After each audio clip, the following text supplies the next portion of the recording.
नमस्कार। आज हम बात करने वाले हैं एक सोशल मीडिया पोस्ट की जिसने ग्लोबल ट्रेड की दुनिया में तहलका मचा दिया। अमेरिका और भारत के बीच हुई एक जबरदस्त ट्रेड डील। तो चलिए सीधे इसे समझते हैं। तो बात है 2 फरवरी 2026 की। इसी दिन सोशल मीडिया पर एक ऐसी घोषणा हुई जिसने ग्लोबल ट्रेड के समीकरणों को हिला के रख दिया। दुनिया भर के बाजार और नेता सब एकदम से चौंक गए।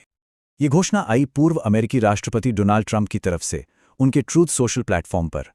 उन्होंने लिखा, तत्काल प्रभाव से हमने संयुक्त राज्य अमेरिका और भारत के बीच एक व्यापार समझौते पर सहमति बना ली है। और जवाब आने में भी ज्यादा देर नहीं लगी। भारत के प्रधानमंत्री नरेंद्र मोदी ने एक्स पर पोस्ट किया, इस शानदार घोषणा के लिए भारत के 1.4 अरब लोगों की तरफ से राष्ट्रपति ट्रंप का बहुत बहुत धन्यवाद। तो ठीक है, डील की घोषणा तो हो गई, पर इन बड़ी बड़ी हेडलाइंस के पीछे की असली कहानी क्या है, आइए समझते हैं। अच्छा, तो इस डील की जो सबसे बड़ी हेडलाइन है वो है अमेरिका का भारतीय इंपोर्ट्स पर लगे रेसिप्रोकल टैरिफ को कम करना। ये सीधा 25% से घटकर 18% पर आ गया है। लेकिन क्या बस इतनी सी ही बात है, या फिर कोई और टैरिफ भी है जिसकी बात ज्यादा नहीं हो रही?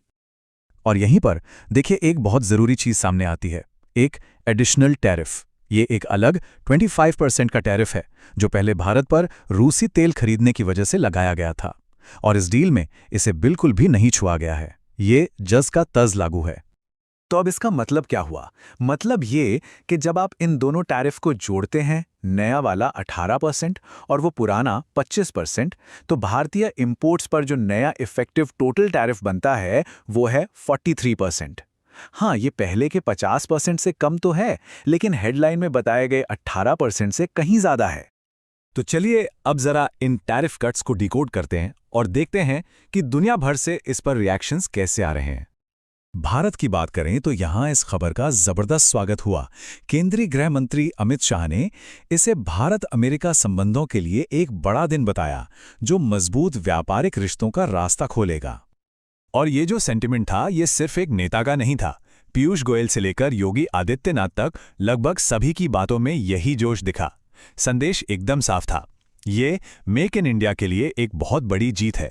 इससे एमएसएमई, किसानों और युवाओं के लिए नए मौके बनेंगे, और साथ ही भारत और अमेरिका की स्ट्रेटेजिक पार्टनरशिप और भी मजबूत होगी। तो भारत में तो माहौल काफी पॉजिटिव था, लेकिन अमेरिका की तरफ से क्या रिएक्शन था? अमेरिका की तरफ से जो प्रतिक्रिया थी वो थोड़ी सधी हुई थी। एक बहुत ही अहम ग्रुप है US India strategic partnership forum या USISPF। उन्होंने इसे एक महत्वपूर्ण और सकारात्मक पहला कदम कहा, और यहाँ सब